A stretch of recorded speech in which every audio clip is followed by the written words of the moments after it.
All right. Hi, everyone. So my name is Sydney, and I want to welcome you all to our webinar today, Understanding and Addressing Substance Abuse in Later Life. And I know we have folks joining from all over the country, but I know at least where some of our staff are, it is a pretty dreary day and a perfect day, I think, to sit inside and listen to a webinar. I'm glad we're not competing with the beautiful weather we all had yesterday. So thank you all for joining us. Just some webinar logistics before we get started. We do ask that you keep yourself muted throughout the presentation. However, we definitely want to hear from you, hear your questions, and hear your comments. So just put those in the chat box. This webinar is being recorded, and a copy of that recording will be sent out to you later today, as well as a copy of the PowerPoints. We do have the live transcript on for folks, because I know that can help people as we go through. But if you are someone who that will annoy, please also feel free to hide it for yourself. And you can do that on the bottom of your screen under subtitles. You can click on hide subtitle. So do whatever is best for you. This webinar does offer continuing education credits. So it'll offer 2 Category 1 Social Work Maryland continuing education credits. So what we will do is on the end of this webinar, I will go through and pull the Zoom participant log. So you want to make sure that your name showing up here on Zoom is your actual name and a name that I'll be able to recognize. I love you. Here we go. Just a reminder, if you can, everyone keep yourself muted. Thanks so much. You do need to be present for the entire live webinar in order to be eligible for those certificates. After the webinar, you'll get a copy of an evaluation, and that was also sent in the reminder email, and you can request your certificate there. And those will be emailed out within a few days. And if you have any other questions, you can email me. So this webinar is hosted by the Elder Safe Center. I know many of you have joined us before, but as a reminder, Elder Safe is located in Rockville, Maryland, and we are part of the Charles E. Smith Life Communities campus, and we serve older adults throughout the Maryland, DC area that are experiencing any form of abuse, neglect, or financial exploitation. So we have a helpline, we have a temporary safe shelter, and then we also do lots of community education. And I'm also joined by our director, Tova Kazdan, who's going to help moderate the panel later today. So I'm going to go ahead and introduce today's presenters. We have Lindsay Markwood. She is a licensed clinical social worker and psychotherapist, and she works with Mclean psychotherapy practices. And she's going to give us more of the clinical side of working with folks that are experiencing substance abuse in later life. But first, we're going to hear from Stefani O'Day, who is the director of the Office of Older Adults and Long-Term Services and Supports in the Behavioral Health Administration and Maryland Department of Mental Health. That is quite a long title, Stefani, and I'm going to hand it over to you. I'm going to stop my share and let you go ahead and pull up your slides for today. Thank you very much. Just a second here.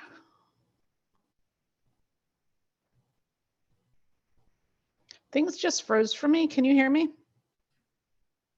Yep, we can hear you. It looks good. We can see your PowerPoint. Yep, everything looks good. Okay, great. All right. So yes, I'm Stefani O'Day, and I work for the Behavioral Health Administration, which is within the Maryland Department of Health. And I'm the director of the Office of Older Adults and Long-Term Services and Supports. And at the end of the slide, I'll show you kind of where that sits in our administration. But I'm going to talk to you today a little bit about the prevalence of mental health and substance use disorders among older adults, as well as trends that we're seeing in the state of Maryland related to overdose and suicide among older adults. Also, trends that we're seeing related to public behavioral health system service utilization and hospitalizations. And then some of the efforts that we have in place to try to meet the behavioral health needs of a growing aging population. So I'm going to start by asking you some questions.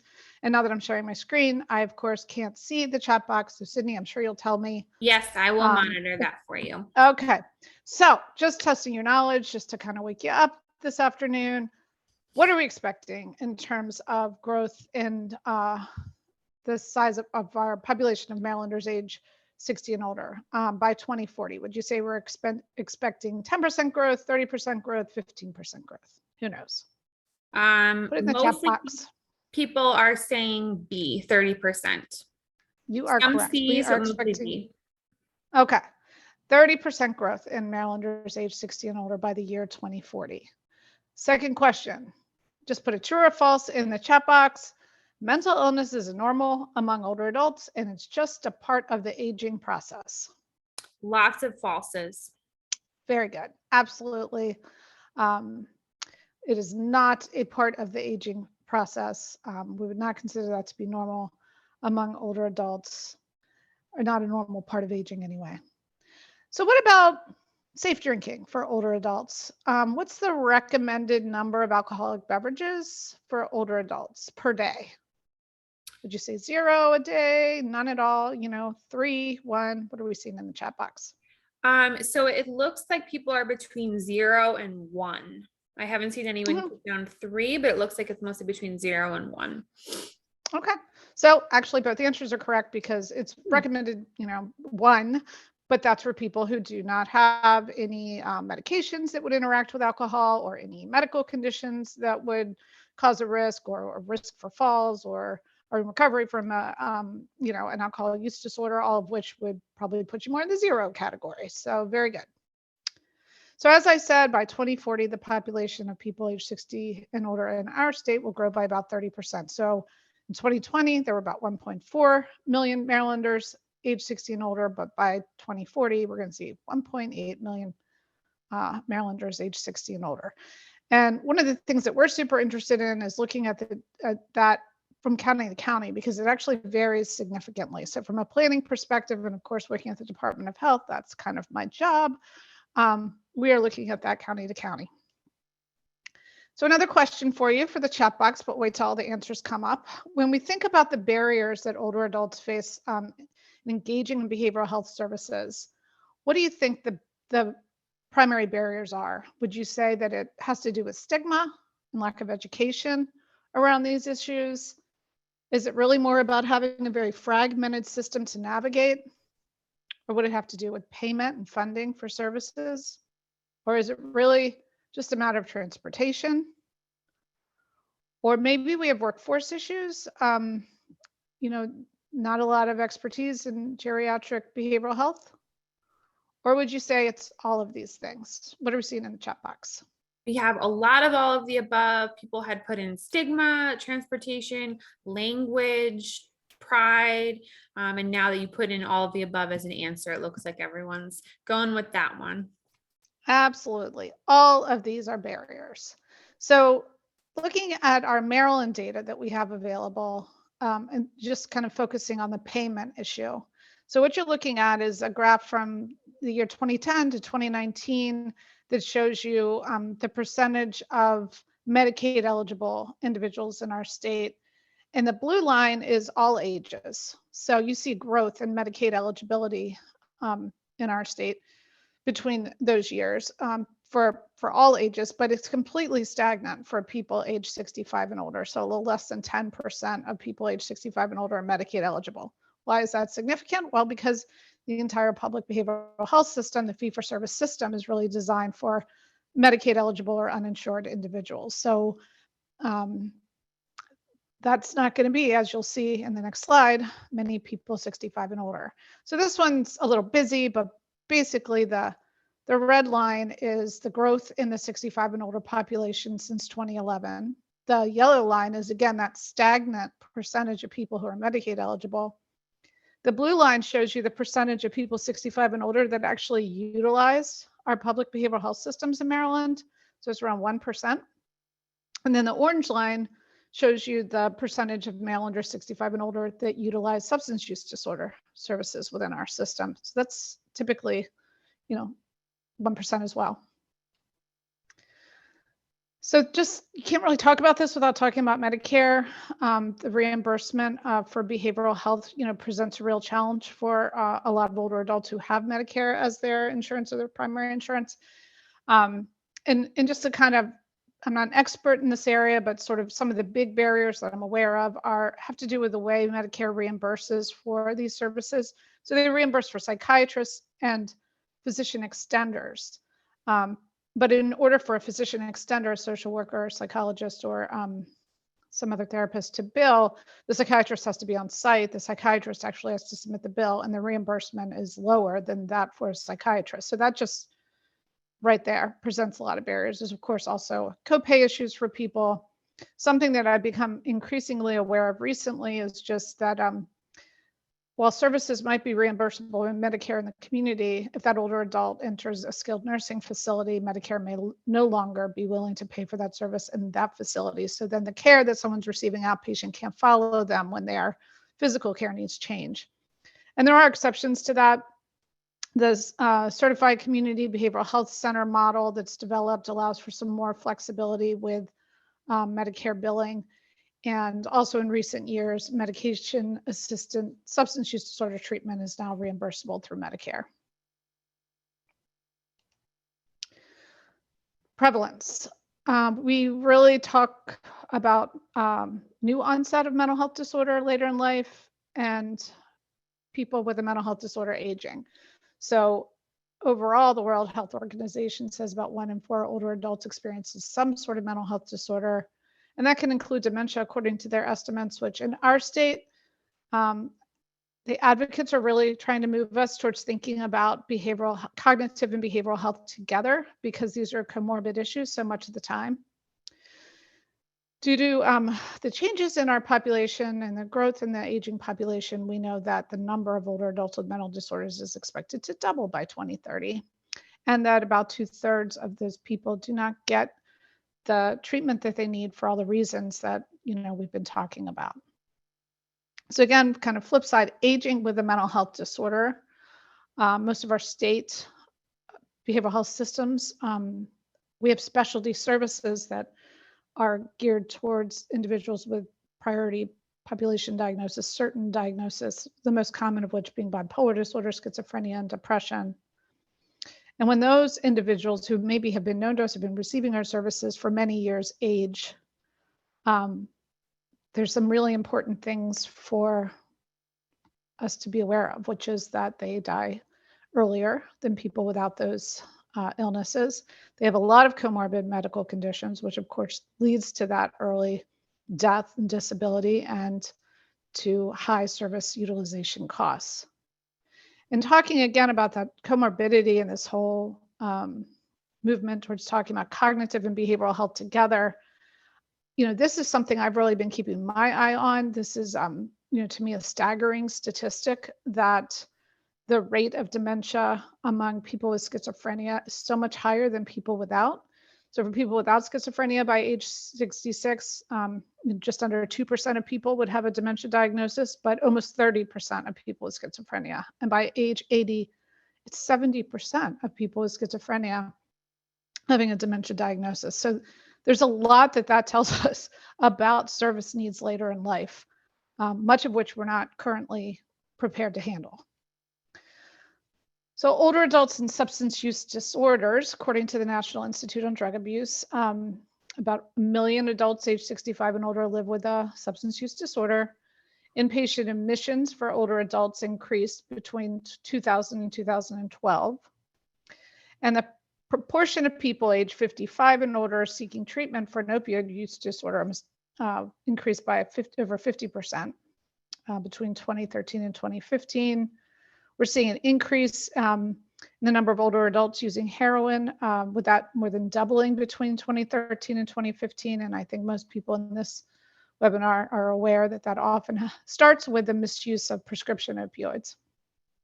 And of course, alcohol remains the most used drug among older adults, with 65% of people 65 and older reporting high-risk drinking, which of course may look like the same drinking they did younger, but it's now riskier because of those because of the medical conditions we may have as we get older and other factors and ways that our biology changes. So I'm going to share with you some of our behavioral health trends that we have studied in the last couple of years, really since the pandemic. We've been very focused on looking at what the data tells us about older adults. And it's a bit concerning. I'm going to show you a bunch of graphs, but this is essentially what those graphs tell us. Overdose deaths for Marylanders age 65 are making up an increasing percentage of overall overdose deaths. And the same with suicide deaths. They're making up an increasing percentage of all suicide deaths. Our opioid-related emergency department visits have increased. And we are seeing something very interesting, but I would personally find not surprising, and you may not either, which is that while there are fewer psychiatric hospitalizations for older adults, the length of stay is more than double that of younger people. So getting into those graphs, this is unintentional overdose deaths for 65 and older. So it's looking at all overdose, the increase in the age is the orange line. So, seeing the growing aging population. And then with that, we're seeing an increase in the percentage of overdose deaths for 65 and older, increasing from 2010, it was a little over 1% to over 6% of all overdose deaths by 2021. And that's mostly men, blue line, versus women. And that is more so African Americans than white, although both are increasing, but there is a racial difference there. Emergency department encounters related to overdose. That red line is again, that 65 and older just population. And so you see overdoses altogether remaining kind of the same, but the sudden increase in opioid overdose that's treated in the emergency department between 2019 and 2020, which was the most recent available data that we had. This is our older adult and suicide slide. So that red dot is, again, the 65 and older population, and then the blue line represents the percentage of all suicide deaths for those 65 and older. So this continued slight increase in the overall percentage. Mostly men and mostly white. Not surprising, I think, to most of you who maybe have studied this or are well aware of this. This is really just kind of showing that our state data very much reflects what you would read in the literature.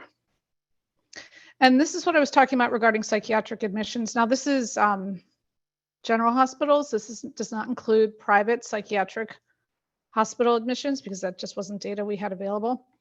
So you can see here the blue lines reflect adults age 18 to 64, and the orange lines reflect age 65 and older.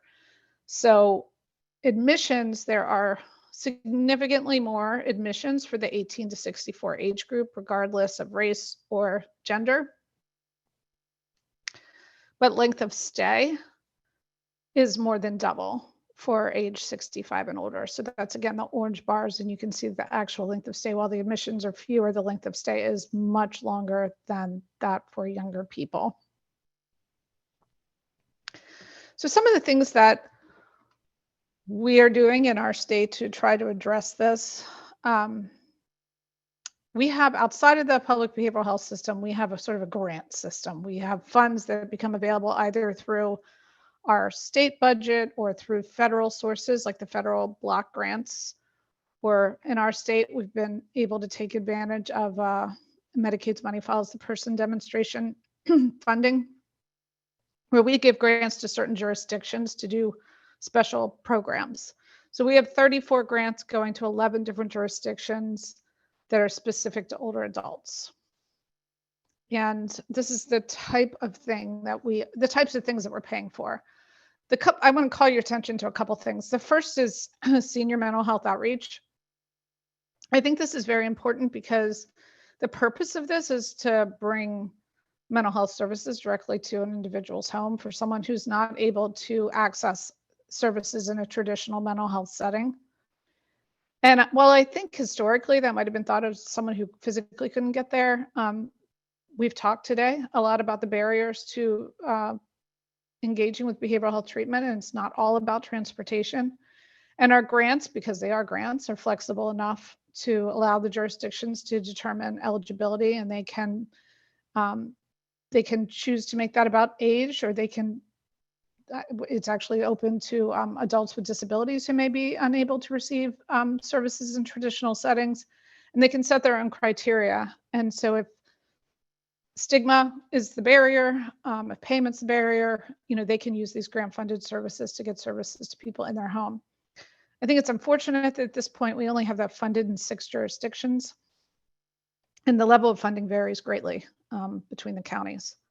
But I think historically what you'll see is that we have a lot more resources dedicated to younger people than we have towards older adults. I mean, and that's not unique to Maryland, that's across the country. And so I guess the purpose of conversations like this, for me anyway, is to sort of raise the awareness around that so that there's more advocacy around that. We have a very small hoarding contract in Montgomery County. It's another big issue that we hear about. We don't have a lot of special funding going towards that. This bottom line, this older adult behavioral health PASSAR program, this is where we were able to use Medicaid's Money Follows the Person rebalancing initiative to actually start to enhance our workforce of our local behavioral health authorities. Historically, in our state, we have our behavioral health administration, and in just about every county, we have a local behavioral health authority or core service agency. But their staffing typically includes people dedicated to adult services, people dedicated to child and adolescent, but only 2 counties in the entire state ever had anyone dedicated to aging issues.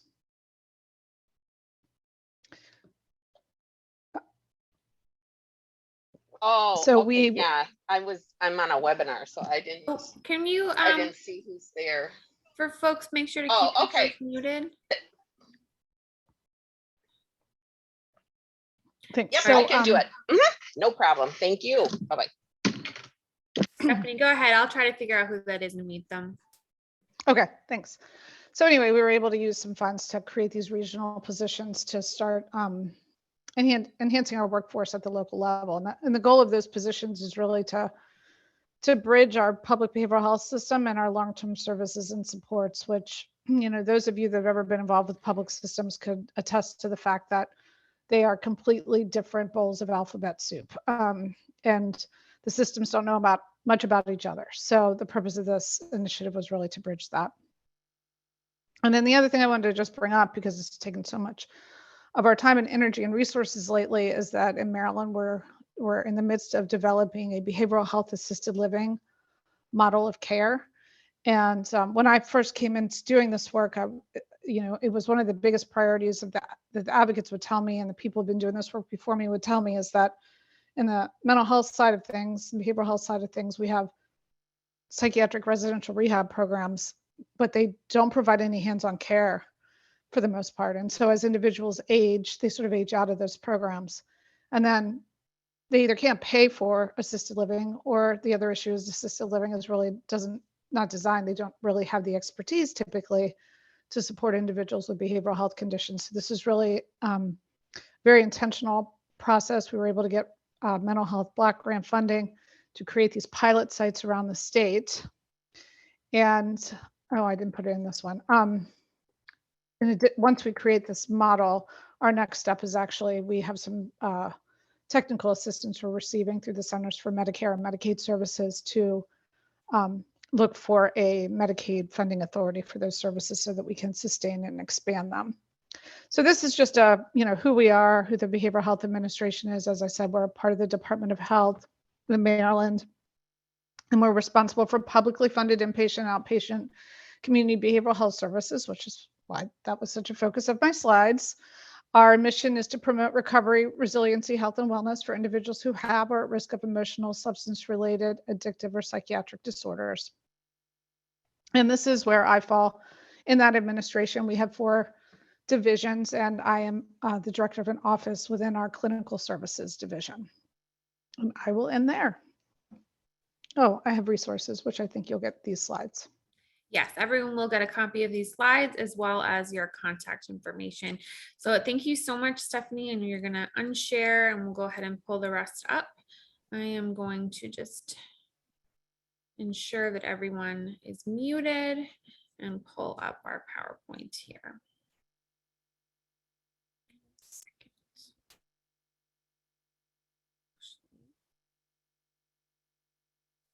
Sorry about that, everyone. It seems to have closed on me midway through. So if you have any questions for Stephanie, please feel free to put those in the chat box, and we will have some time afterwards at the end of the presentation to go over all of those. Bear with me one moment. So sorry, those tech issues of the day.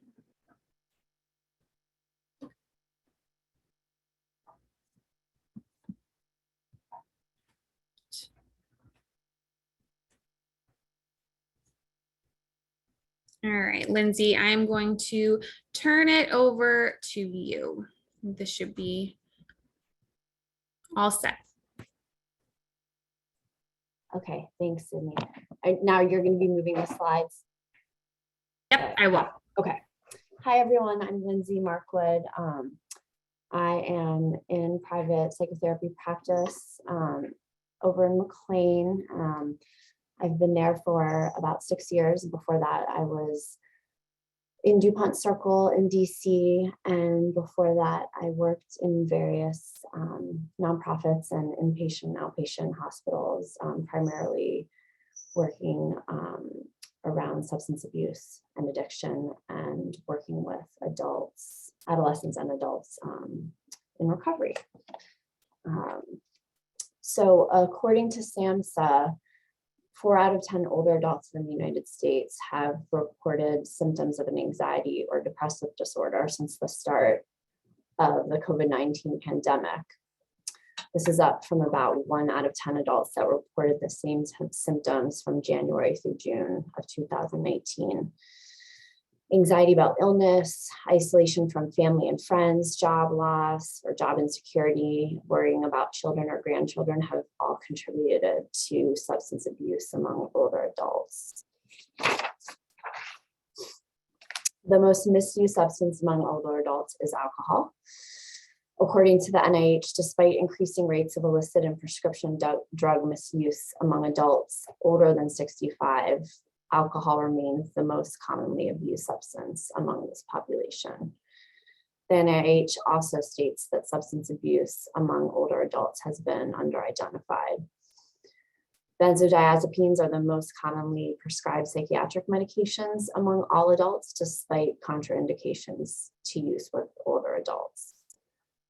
The aging of the baby boomer generation, which accounts for 30% of the US population, creates an urgency to identify and treat substance use and abuse among older adults.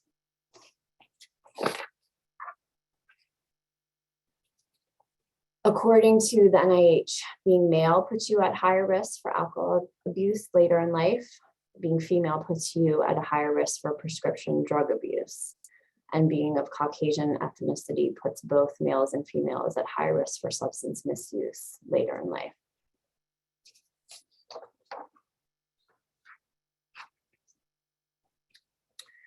According to SAMHSA, adverse childhood experiences, or ACE, are associated with a higher risk of developing a mental and/or substance abuse disorder later in life. Research has demonstrated a strong graded relationship between ACEs and a variety of substance-related behaviors in adulthood. Trauma contributes to the early initiation of alcohol use, as well as to a higher risk of mental and substance abuse disorders as an older adult. Trauma contributes to continued tobacco use during adulthood. It contributes to prescription drug use, and trauma contributes to lifetime illicit drug use, drug dependency, and self-reported addiction.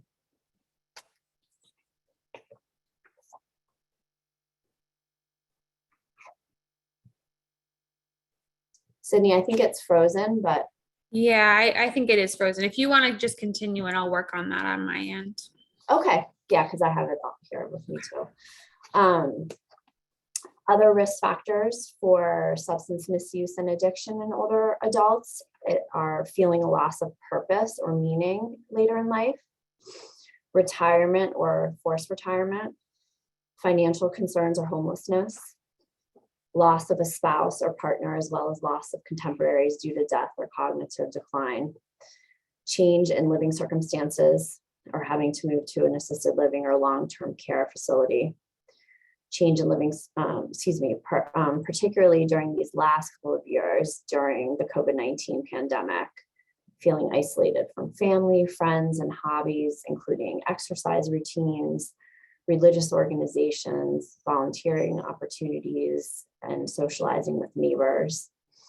And other risk factors can include physical limitations due to disease, to illness, to memory loss. Stigma. Many older adults grew up in a time when having addiction and or mental health issues carried a great deal of stigma. This is often stigma they have internalized and are carrying with them into their older adult years. Seeking treatment or talking about trauma was discouraged in childhood for many people, so treatment for mental health of any kind can be seen as taboo. Barriers within the treatment systems themselves, for example, they may not be accessible for wheelchairs or other mobility aids. Medical comorbidities. Some older adults may have medical comorbidities that are caused by substance use, such as high blood pressure, liver disease, neuropathies that contribute to falls. Many older adults use opiates to treat chronic pain, and they may have medical problems that impact their quality of life and use substances to escape that pain and suffering.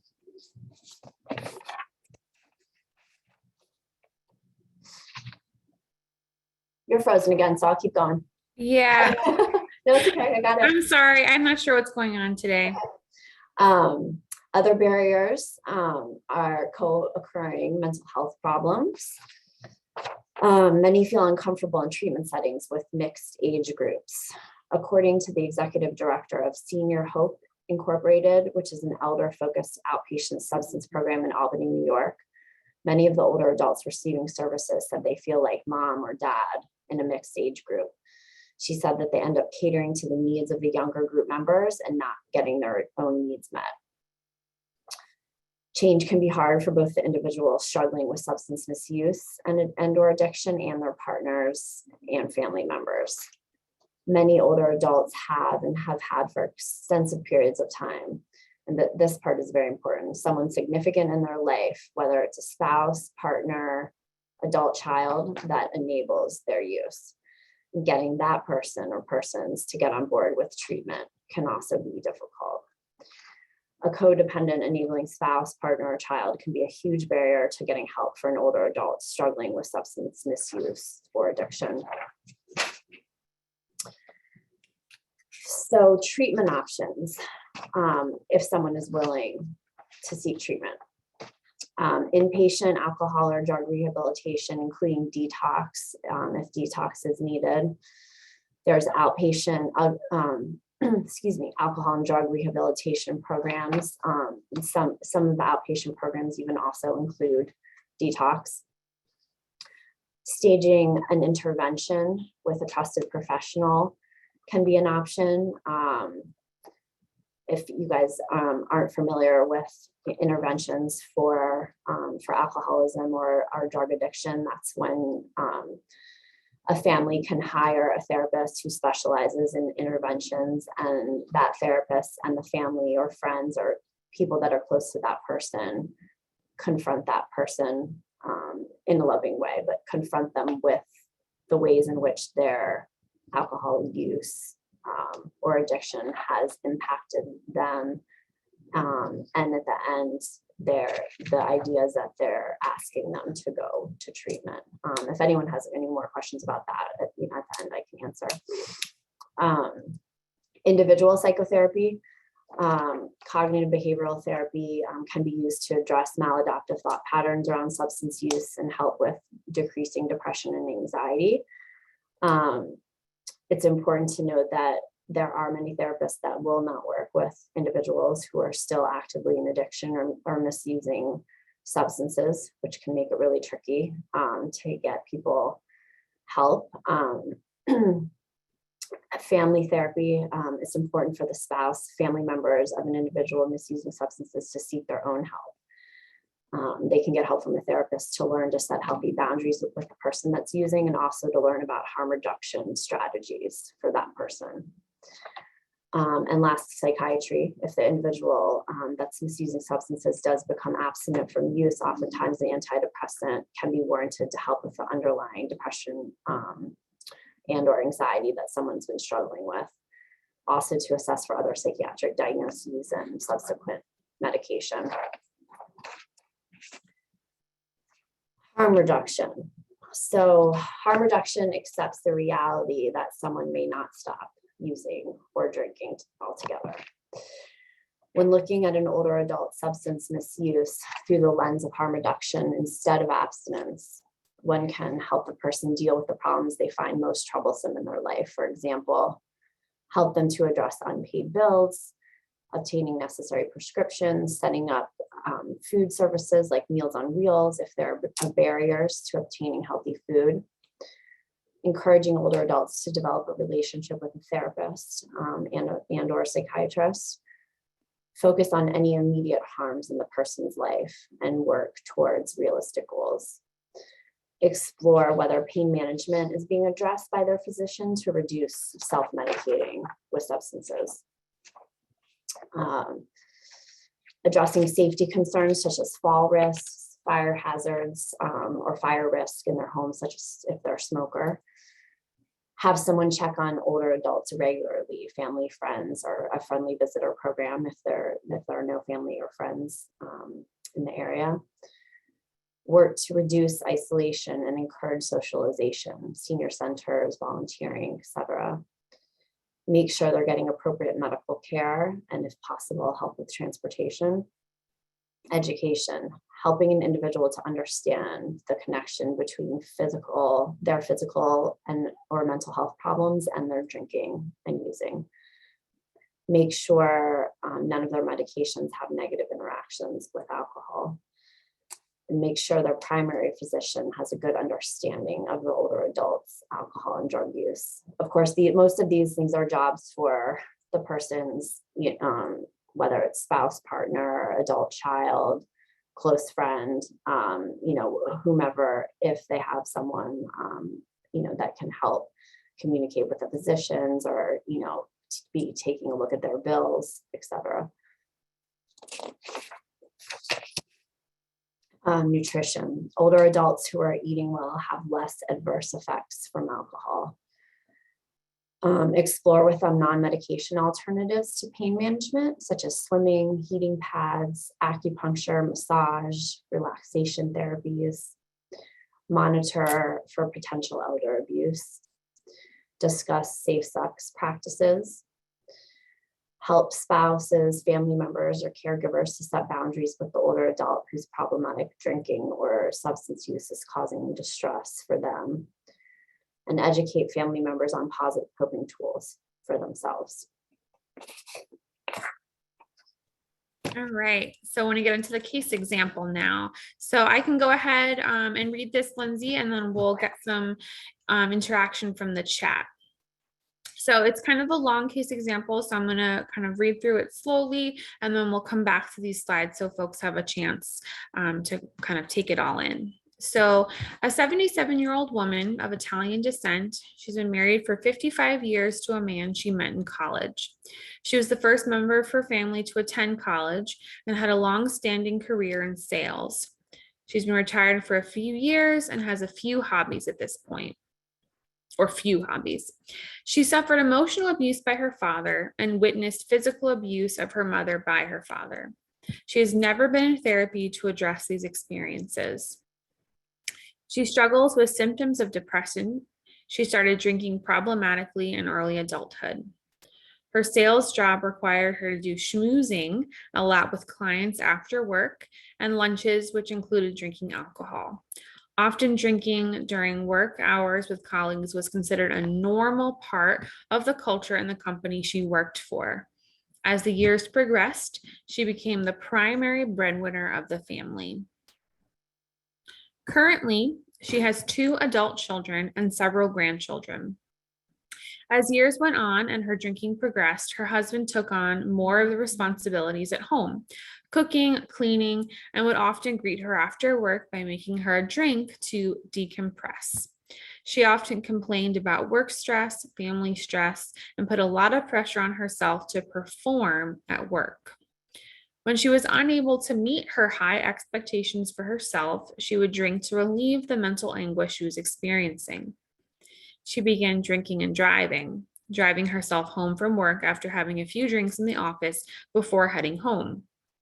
Her best friend confronted her on several occasions about her drinking, and she was met initially with anger, then avoidance. On one occasion, when her friend indicated she needed to cut back on her drinking, she didn't speak to her friend for 6 months. Her family rationalized that when she retired and was under less stress, that maybe her drinking would subside. Upon retirement, she began drinking more, often beginning to drink by 10 a.m. She started having falls, both at home and out of the house, and her husband would make up excuses to their adult children about the reasons for the falls. When her husband was confronted by their adult children or close friends about her drinking, he appeared to be in denial and came up with excuses for her. He seemed fearful of bringing up the topic with her and remains passive around the topic of her drinking.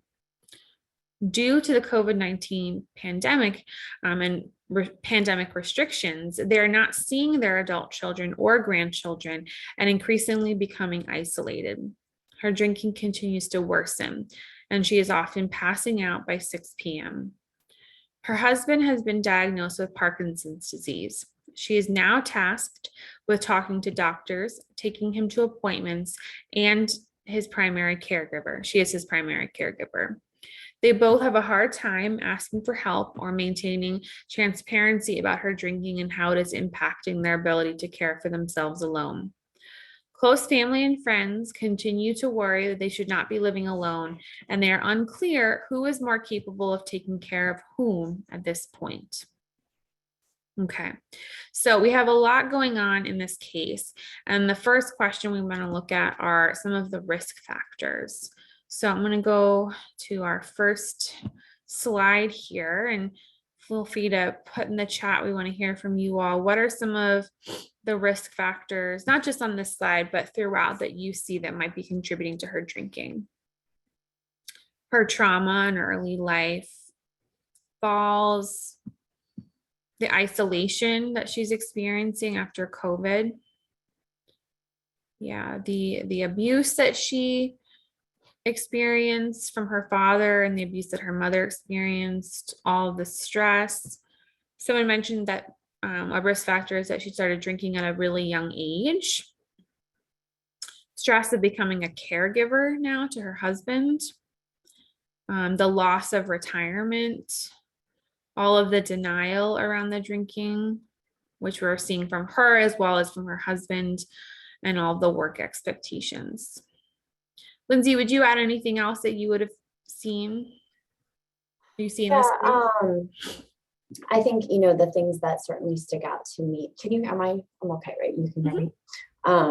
The things with this case, you know, that have always, that have stuck out for me are, you know, certainly the abuse that she suffered as a child in her family of origin, and that has never been addressed. And you know, a big factor has been the enabling of her, you know, her husband enabling her drinking over the years. And, you know, certainly problematically that he, you know, he is definitely in denial. He rationalizes her drinking. He, you know, contributes to kind of dishonesty around her drinking with the adult children, which make it very hard for anyone to, you know, really even have a conversation with her about it, because she will just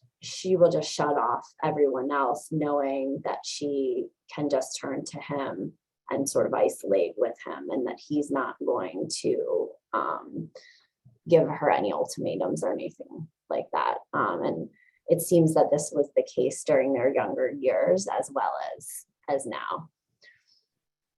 So we'll get more to this, but I'm interested, and I'm sure folks are as well, how to talk to the husband about it, right? Maybe in this case, it's not as much about talking to her, but it might be more about talking to the husband. Would you say that would be a good approach if someone was concerned about the family, Lindsay? I think, yes, I think generally speaking, that is a good tactic. I think with this family in particular, I think it has been the adult children and friends have tried to talk to him. And he's, I think, an example of someone who unfortunately is very passive.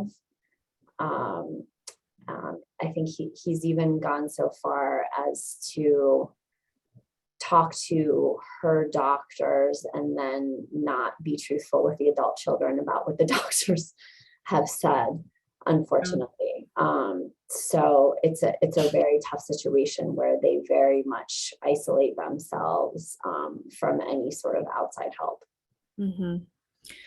Well, the next question we had, and it's clear, I think, that the husband is part of that, but what are the other barriers that folks are seeing in terms of getting treatment? Denial, the isolation from COVID, it's definitely a big one.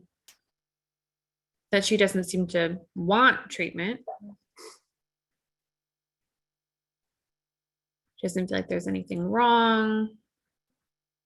Yeah, that seems like probably the biggest barrier in this case, that neither person in the couple is feeling that. Someone brought up fear. Yeah, Lindsay, do you think that's part of it in this case, that there's maybe just a fear of getting treatment? Yes, I think, for a lot of people, but specifically for older adults who have been, drinking or using problematically for significant periods of time, decades in this case.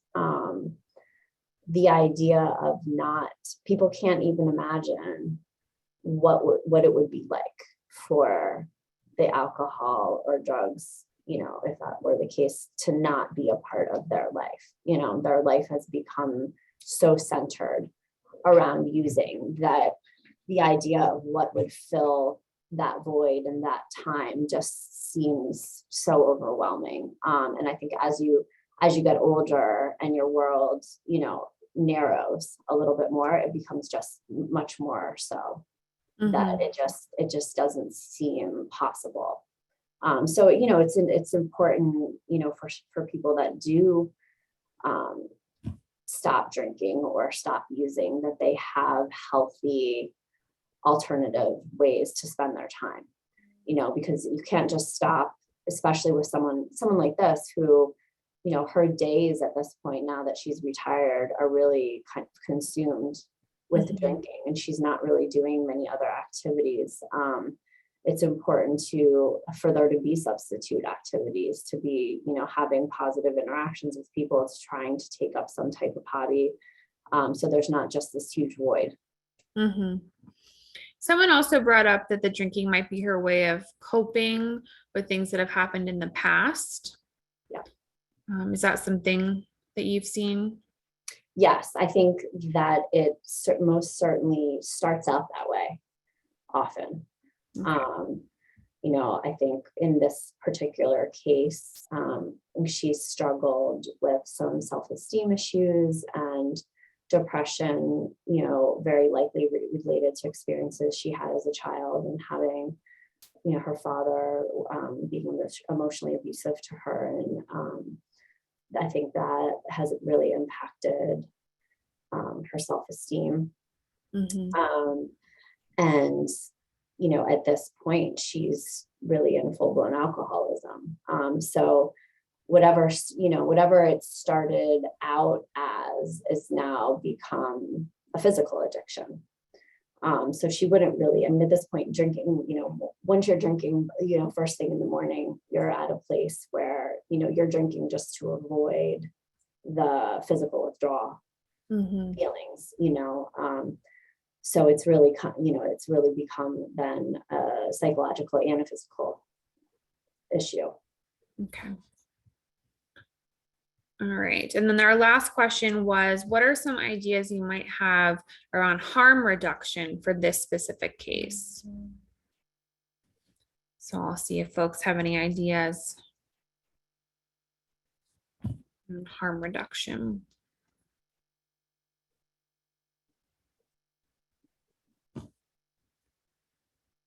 Sydney, let me know if you want me to chime in here too on that. Yeah, it looks like, oh, here we go. People were just taking some time to write. Let's see. More. Now there's lots of ideas. Talking to her, in-home counseling, maybe home care for the husband, getting someone else in the home, actually removing alcohol from the home, support groups, counseling for both of them, and somebody else mentioned again, home care for the husband to help with him. Involve the children more in this situation. Mhm. So what are your thoughts on all of that, Lindsay? I think those are all great suggestions. Yeah, and for this, for this couple in particular, I know because I work with one of the adult children. One of the very immediate goals is to try to get them into a safer physical environment, because they live in a apparently kind of up and down townhouse type home. So there's a lot of stairs. There's a lot of stairs in the house, and also a lot of stairs kind of going from outside into the house. So, one of their sort of immediate goals is to try to get them into more of like a one level type place to try to decrease the fall risks. Okay. So, that would definitely be positive. Someone asked, how likely is it that someone in this type of situation would kind of follow along with the harm reduction strategies? Did you want me to answer that? Yes. Yeah. Sorry. That was an answer. Our question for you. I would say they're much more likely in this case in particular to follow along with some of the harm reduction strategies versus becoming abstinent from alcohol. This is a case in particular where, you have both the older adult who's an alcoholic and their spouse who is very much codependent and an enabler, very much in denial and very far from a place where either one of them, I think, would really seriously contemplate any sort of actual rehabilitation, either inpatient or outpatient. So I think this is a case where probably the only options really are around harm reduction and trying to, and also focus on the husband's, sort of safety and well-being at this point, because at this point he has Parkinson's, he has physical needs, that have to be met. He has to be taken care of. So, to make sure that that's happening as well is really important. Luckily for this family in particular, they have a set of adult children locally. So they have, their son and daughter-in-law are local and can kind of check in on them. But it's a tough, it's certainly a tough case when you have the spouse protecting the person that is problematically drinking and using. It is the least likely usually case that someone will actually get treatment for addiction. So I know you had mentioned earlier that a lot of times mental health professionals won't begin doing therapy with a person if they're actively using. Yeah. Right.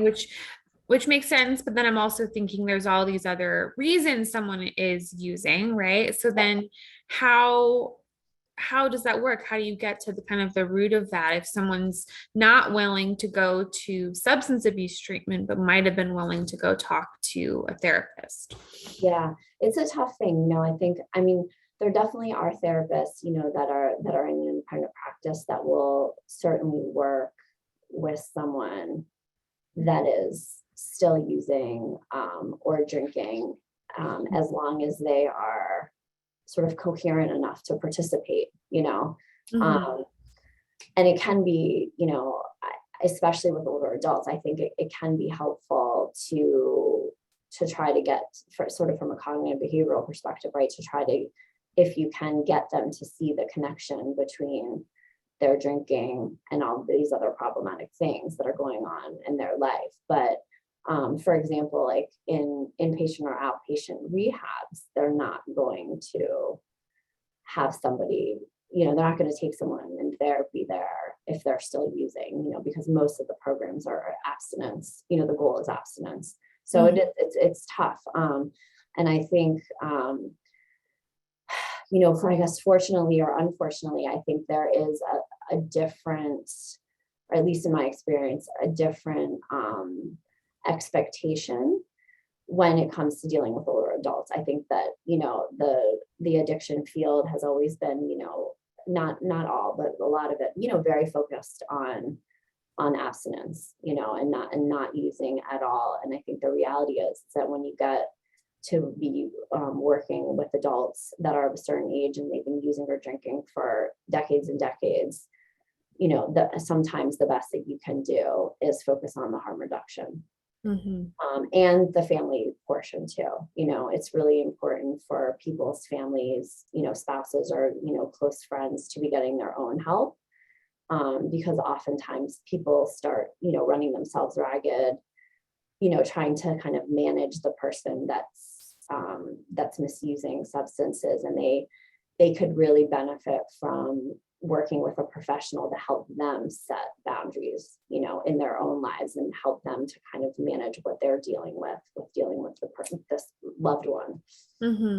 You just answered this a little bit, but maybe you can go more into it, because someone just asked, how successful are interventions with older adults? And my guess is successful probably looks really different in a lot of situations. So can you talk more about that, and maybe what, if it's not abstinence, or how often does abstinence actually happen with older adults, but what does success maybe look like in some of the cases? Yeah, I mean, I think, I don't have statistics on that. Stephanie may know more about that than I do.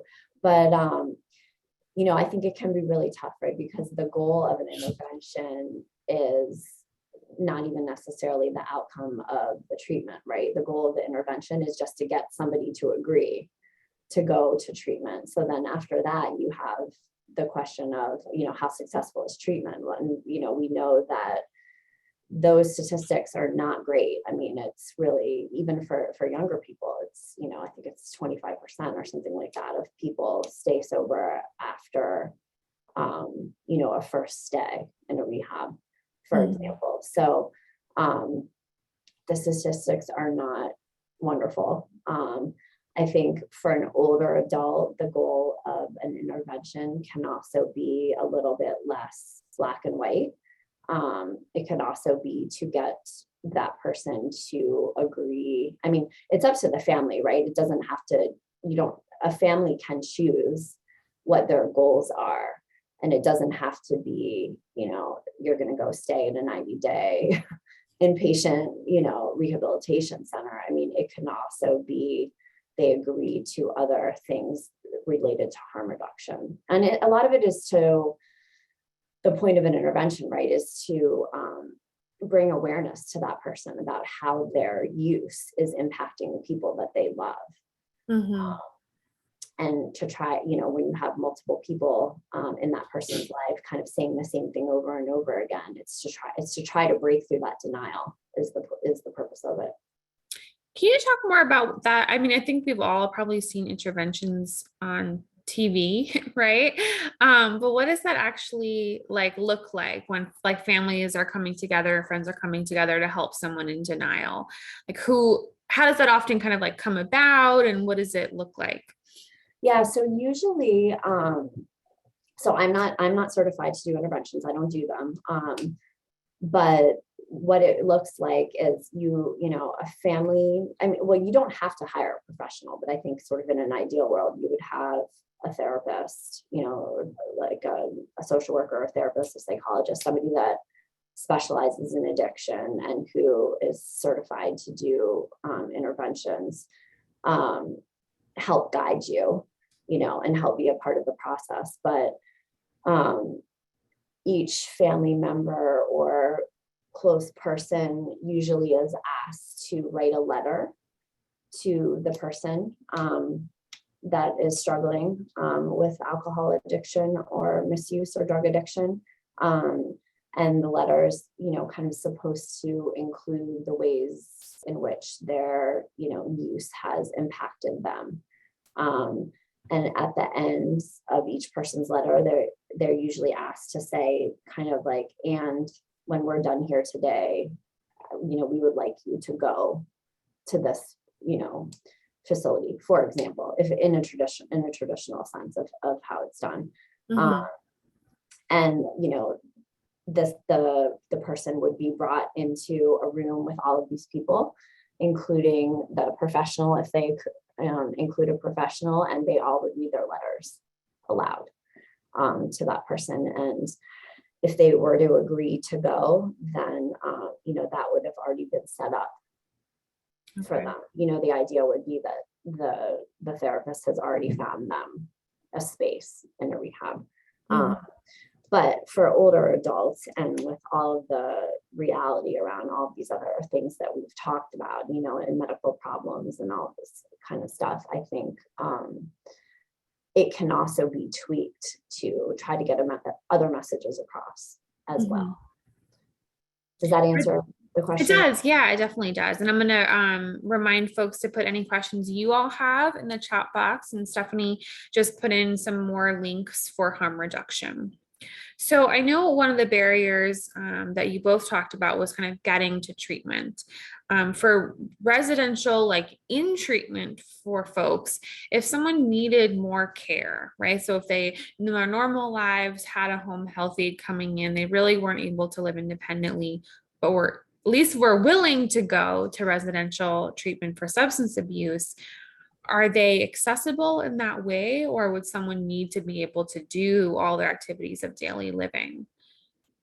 I think, you know, it would be up to either the family or the therapist or whoever is kind of spearheading the process to do the research to make sure, you know, to find treatment centers that are accessible in those ways. I think a lot of them are, I would say, sort of geared more towards younger people. I know there are some that are certainly accessible for older adults, but it's the kind of thing where you really want to do that research. And a lot of for inpatient, for example, you know, a lot of it's expected usually of patients in terms of their daily schedule. You know, so you want to make sure that it's accommodating. It would be accommodating for an older adult based on their limitations if they have some. Okay. So as we wait for some other questions to come in from folks, this is a kind of a question for both of you. And I know some statistics are still coming out, Stephanie, but how have things looked different with COVID, right? In terms of rates of use and kind of breaching services, how have things looked different? Did you say that question was for me, Sydney? For both of you, yeah. So you can start, Stephanie. Stephanie, well, I'll just say that I just gave the similar presentation at a morning mental health and aging coalition meeting, and this came up. And also I saw the question in the chat about the data being outdated. You know, we use the data that we have available, and there is a lag, especially on suicide data, because of just the way that it's centralized through a national entity that I can't remember the name of, before you can get state-specific suicide data. And there's just a lot of, you know, when you're looking at overdoses, you're looking at overdoses that happened in the particular state, and that data is just more readily available. But when you're looking at suicide, you're looking at suicide among people who are residents of a particular state, but their suicide might not have occurred there. So the data gets submitted to a national entity that then has to sort of sort it out and give it back to states. So there's a lag on that suicide. So we just had this conversation, and I was told that on the CDC site, and I was just looking it up just to see if I could respond better to that question. There's WISCAR's data that's publicly available, and that they have that data through 2020, and that it was showing a reduction in suicide in 2020. But there was, I have not found that myself. So it's CDC data, WISCARS, WISCARS. If anyone really loves to look through that, you might find something a little bit more current. But I also heard that in our state, in our legislative analysis of our budget, we are reporting that Maryland's suicide rate is actually higher than the national average for the first time in many years. So there's definitely concerning trends, but there are limitations, and it is unfortunate, especially since we've been through something so horrific with this pandemic, to not have things more current to know exactly what the impact of that has been on these things. And I also just wanted real quick to comment on the inpatient treatment for older adults. I cannot say, because I don't really have any source of information to know how many of these treatment centers, inpatient treatment centers, are accessible, physically accessible, or even, I like to talk about cognitive accessibility, so if you have someone who's cognitively impaired for one reason or another, they have to be able to keep up with sort of the treatment protocol, participate in groups, things like that. So there's true accessibility issues, physical, cognitive, and then the fact that many people are living with comorbid medical conditions that also have to be addressed, and therefore the treatment setting would have to have adequate medical supports. I don't think that most do. And I've heard hospitals report to us that they have to make decisions for people that show up in their emergency rooms and in their, inpatient units when they're discharging them, that they sometimes have to decide between whether they should discharge someone for physical or medical rehabilitation in a nursing facility or inpatient treatment, depending on sort of what they're thinking is the biggest problem, which I see as a huge gap in services. And I was just having a conversation this week with someone in my administration who's doing a pilot project in Baltimore City, but it sounds like it's very small scale at this point, looking at sort of intervening with people who are in the hospital who are going to be, because of an injury or an illness, going to be discharged to a nursing facility, kind of intervening with a case management and a buprenorphine treatment, prior to going into the nursing facility, which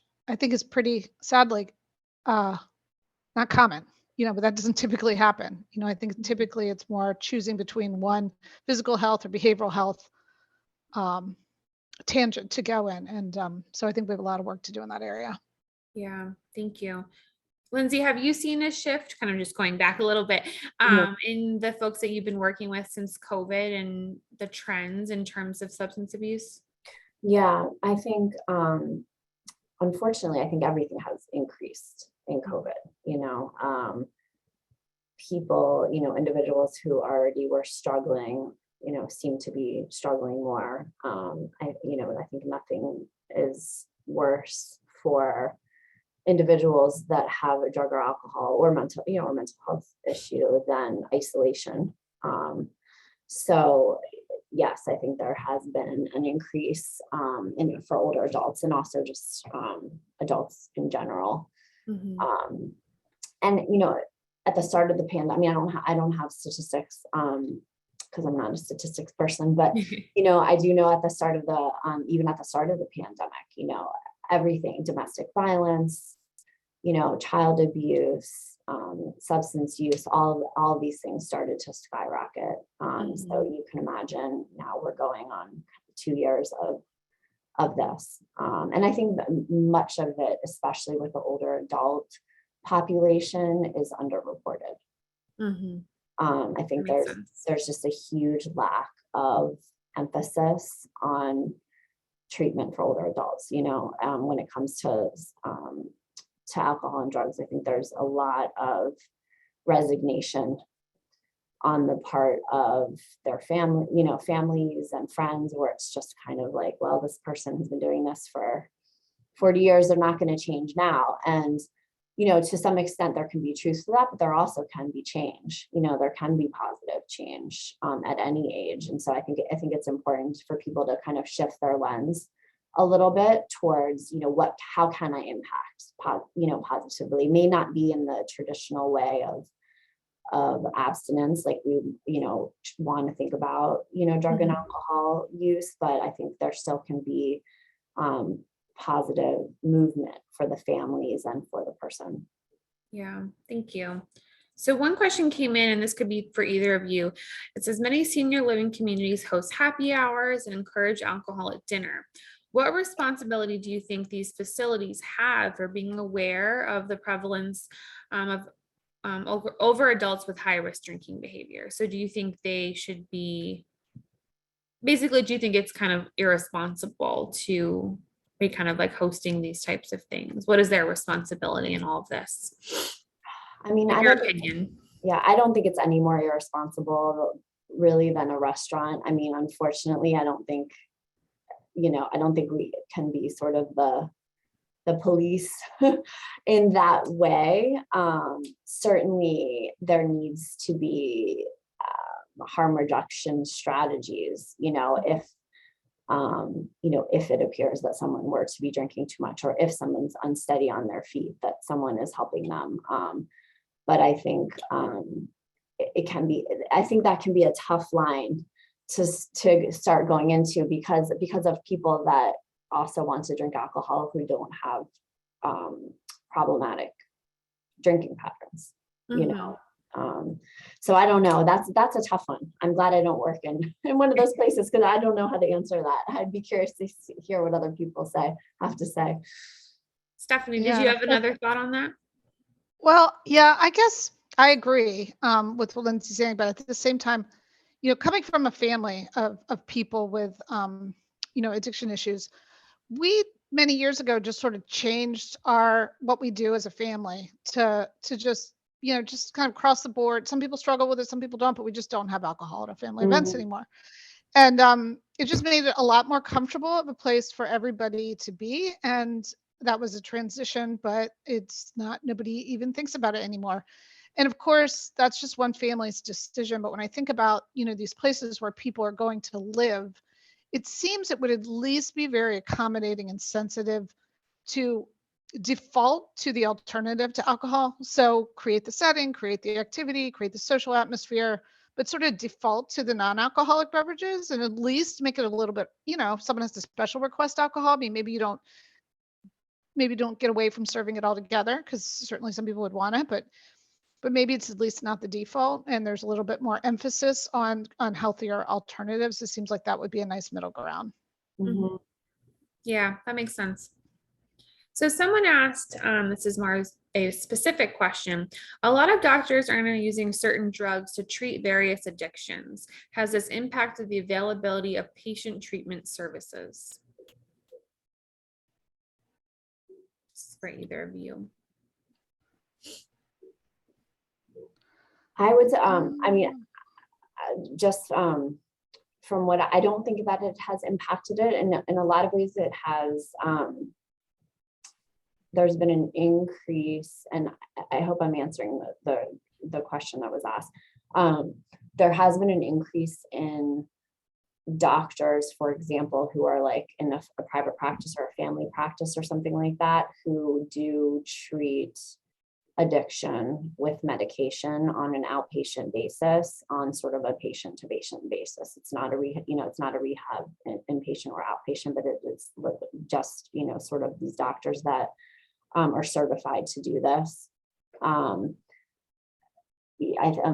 Suboxone, for example, for opioids is an example of how this has grown, where you can manage your addiction to opioids by getting Suboxone on an outpatient basis from your doctor.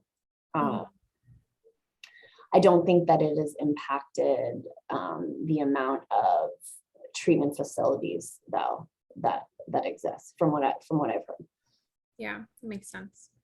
So there, a comment came in or a question, I think this is going back to our case example, Lindsay, about if the family, meaning I think like the children or the husband, have heard these stories of abuse that the woman has experienced, and how there might be maybe some PTSD or vicarious trauma on their part to be explored. Is that something you've seen?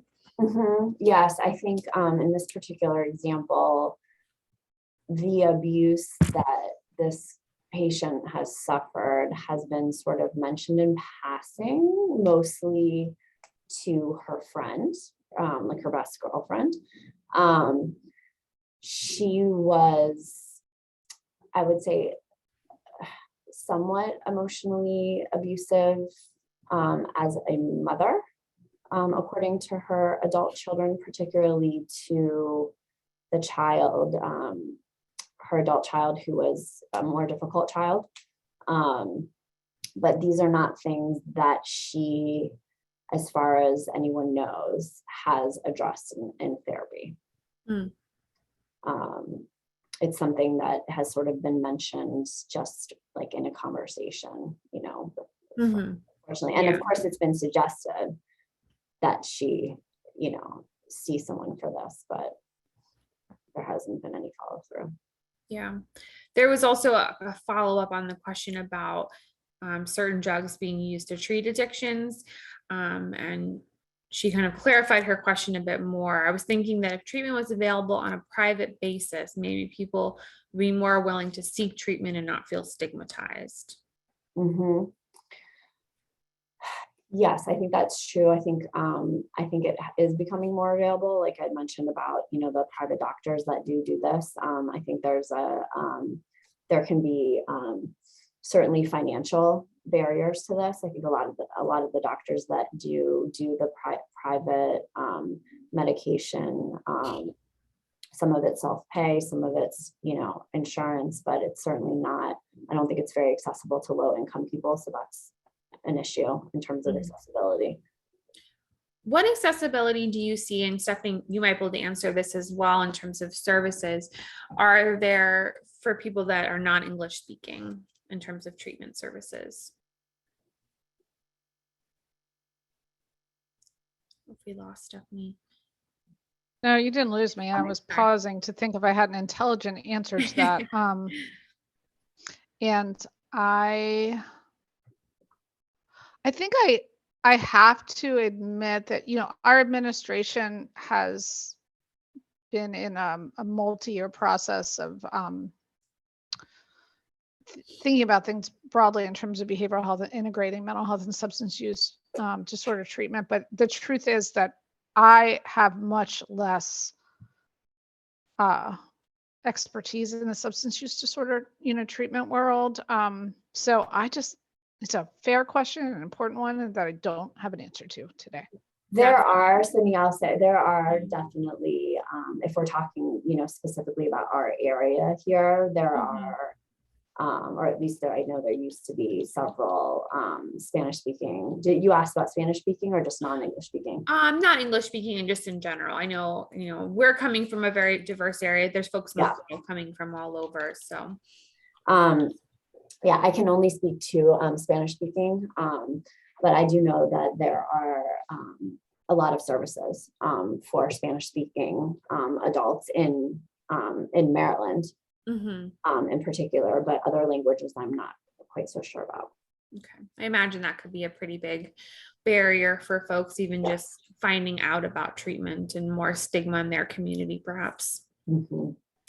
So going back a little bit in the conversation about senior communities, oftentimes I think, especially with COVID, right, a lot of their residents are much more isolated, and we have folks on the call that are working with older adults in all different capacities and might see some of the warning signs that their drinking or their drug use has become an issue, but might not, you know, actually see them using, right? They're not there with them when they pass out at 6 o'clock, that type of thing. So what are some warning signs if someone is working with someone or has someone in their community that they serve, that there might be an issue going on, right? How do they know that this is problematic versus normal use?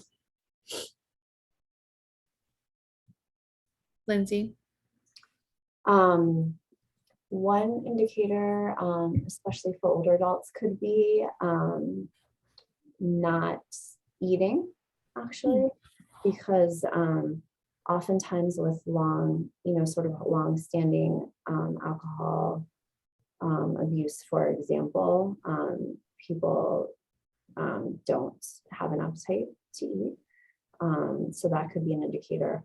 Certainly falls, unexplained falls, is one thing. And, of course, that can be very difficult to tease out, right, with an older adult, because they also, obviously as you get older, you can have legitimate falls too from all kinds of things. So, trying to kind of tease out if alcohol or substance use is contributing to falls. And I think, just kind of things that don't make sense, stories that don't make sense, and hiding things, hiding, if a family member indicates that they're finding, bottles or things like that, that someone is hiding, that's obviously an indicator that someone knows their drinking is problematic if they feel the need to hide it. Someone also asked if the not eating was an indicator of the misuse of opioid medications. It can be too. Okay.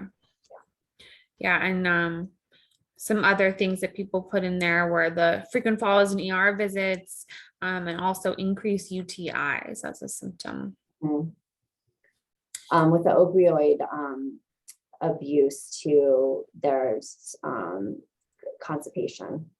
Opioid use can cause really bad constipation, and long-term can become a huge issue, not just for older adults, for everybody, but that's something maybe physicians can identify. Great. Well, I think I've been kind of covering things as they came through, but Tova, were there any questions or themes that you saw come through in the chat box that you want to make sure we get addressed? Sure. Thanks so much. And Lindsay and Stephanie, this is such valuable information. There were some questions around racial and social identities that I was wondering if we could get into a little bit. Something that, I've always heard, for example, in terms of suicidality, that older white men are more prone. Can you unpack that a little bit? I know that people have intersecting identities, but can you talk a little bit about why certain identities or populations are more at risk than others, and why that might look different than younger populations? Yeah, Stephanie, did you want to go first, or do you want me to? I can only say that I can confirm that that's true based on the data that I shared, but I can't unpack why that is. Lindsay, if you can, I think you're the expert there. In doing research for today, I did also come across, with the statistic that Caucasian people, and particularly Caucasian males, were older, adult Caucasian males were more likely to suffer, alcoholism, and also that the suicide rate was higher. Which was actually honestly something that hadn't really occurred to me before. I really don't know we know that if you're asking about suicide, we know usually that the suicide, completed suicide around men is higher than women. And there's all kinds of theories, around that, about, male tendency more towards violence and all these things, but from, in terms of what I've seen in my practice over the years, and in different settings, I can't say that I've seen a trend per se, and why it is that Caucasian people, for example, would struggle more, or whether some of it could be genetic too, in terms of ethnic background. Thank you. Another question I had, and I've been doing some thinking about this, is alcohol or addiction is almost like the symptom of a greater underlying problem, whether we're talking about trauma, abuse, ACEs in childhood. So in terms of harm reduction or continuing on that path to even abstinence, do we first need to address the root cause of the trauma, abuse, or other underlying before someone might be more willing to give up the sort of mechanism that helps them cope? Or do you think you can do both at the same time, or it's not critical to kind of get to the root first? Lindsay, can you answer that? Yeah. So when looking, sort of at the way that rehabs for drug and alcohol are, most of them, right, or how they're set up here, at least in the United States, the idea is usually the abstinence first, right? That, it's coming at it from the angle of you can't really address the trauma or the depression or the anxiety. You can't even really sift it out or know exactly what's going on with somebody until they're sober.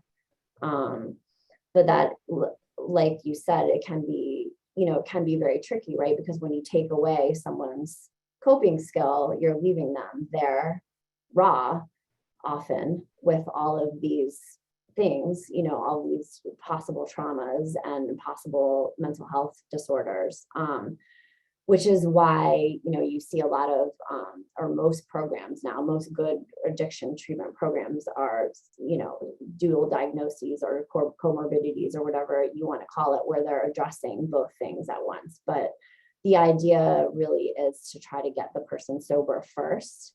Oftentimes, especially when it's somebody that has been using, for much of their life, for example, getting them onto an antidepressant can be very, very helpful.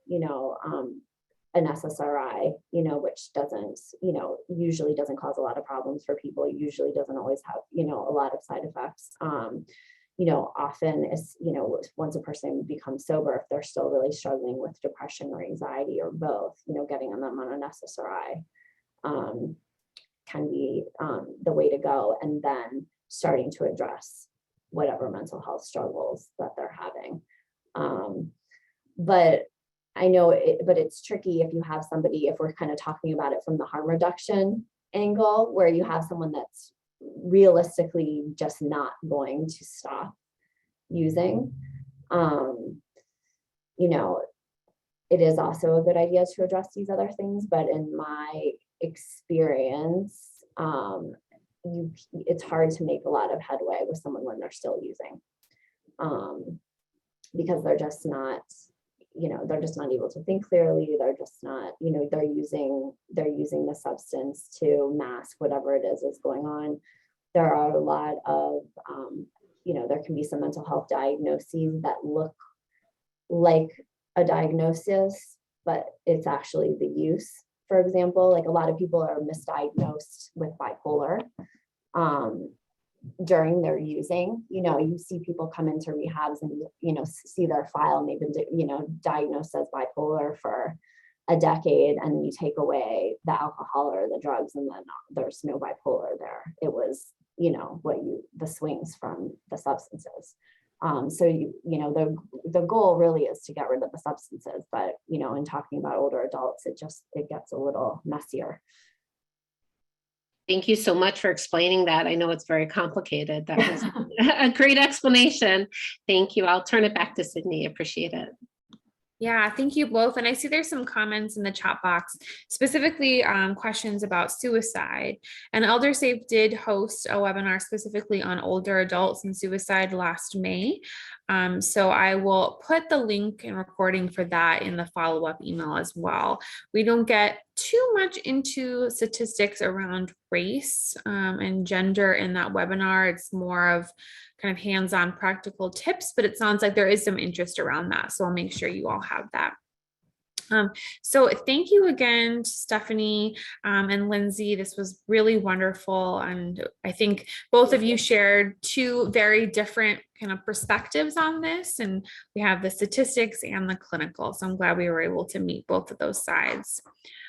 So just some follow-up, we have an upcoming webinar looking at the mobile integrated health program here in Montgomery County and the community-centered program looking at fire and EMS and how they're supporting folks that are high users of the 911 system. So that's going to be in April.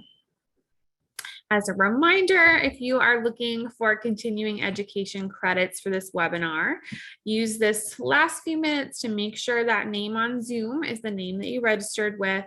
After this webinar, you'll be sent to an evaluation. That evaluation was also sent in the reminder email and will be sent in the follow-up email. So complete that as a way to request your certificate, and those certificates will be emailed out in several days. And feel free to email me if you have any additional questions. So thank you all so much for your participation and for kind of going through this with me. I know we had a little bit of technical difficulties, so I appreciate you bearing with us, and thank you again to Lindsay and Stephanie. Thank you. Have a good rest of the day, Thanks. everyone. Thank you. Take care. Thanks.